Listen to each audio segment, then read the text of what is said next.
मर्यादा, धर्म, करुणा और कर्तव्य प्रभु श्री राम के व्यक्तित्व के वो मुख्य तत्व हैं जो उन्हें पुरुषोत्तम यानी सबसे उत्तम बनाता है।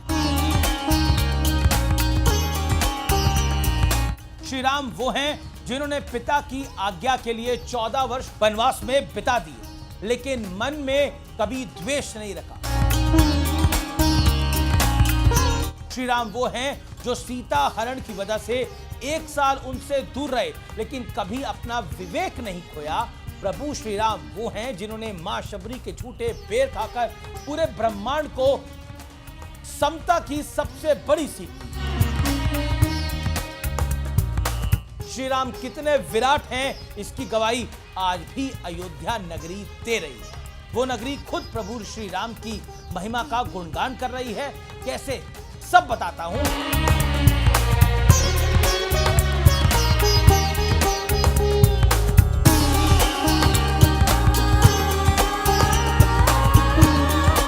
मैं हूं अमीश देवगन। सत्य और तथ्य में आज बात होगी उस राम की जो बेटे बने तो सर्वोत्तम साबित हुए, पति बने तो प्रियतम साबित हुए, भाई बने तो करुणोत्तम साबित हुए और योद्धा बने तो महानतम साबित हुए। उन्हीं प्रभु श्री राम की नगरी सदियों के इंतजार के बाद एक बार फिर गुलजार हुई है। प्रभु राम अब अपने भव्य महल में विराजमान है, बाजे गाजे के साथ विराजमान है। और खुशखबरी यह है व्यूअर्स कि 569 डेज में यानी 569 दिनों के इंतजार के बाद जल्दी श्री राम मंदिर के शिखर पर धर्म ध्वजा फहरा दी जाएगी। भगवान राम की नगरी में अब उनके मंदिर का काम संपूर्णता का आखिरी पायदान पार करने जा रहा है।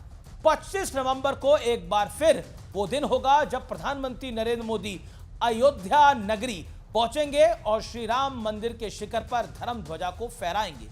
इसी के साथ प्रधानमंत्री नरेंद्र मोदी की उस संकल्प की सिद्धि भी हो जाएगी जिसका प्रण उन्होंने 90 के दशक में लाल कृष्ण आडवाणी की रथ यात्रा का सूत्रधार रहते वक्त लिया था।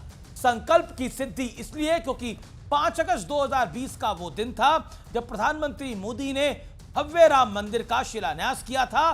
फिर 22 जनवरी 2024 की वो तारीख आई जब रामलला की प्रतिमा राम मंदिर में स्थापित की गई।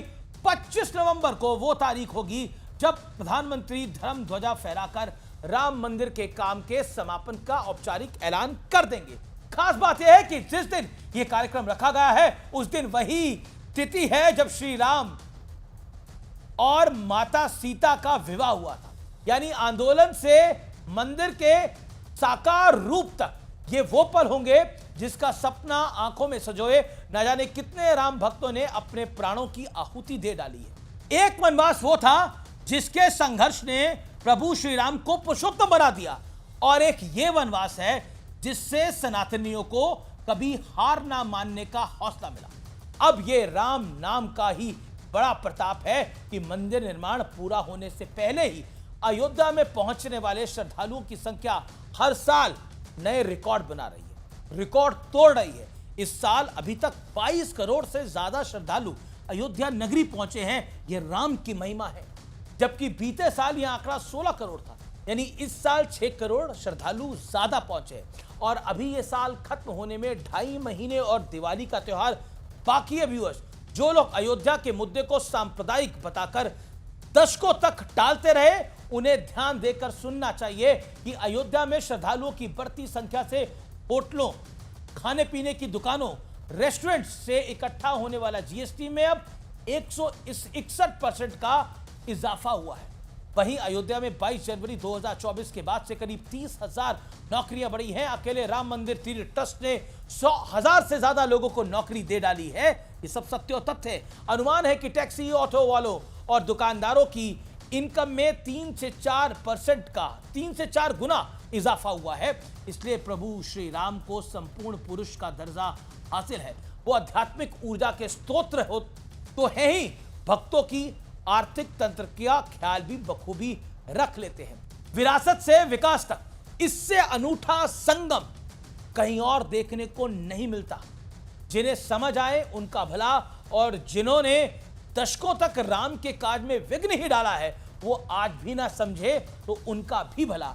जय सिया राम। ये सब राम की लीला है, राम की महिमा है और राम की लीला अपरंपार है, क्योंकि कहते हैं ना, जो राम ने रच दिया होगा तो वही, चाहे कोई कुछ भी कर।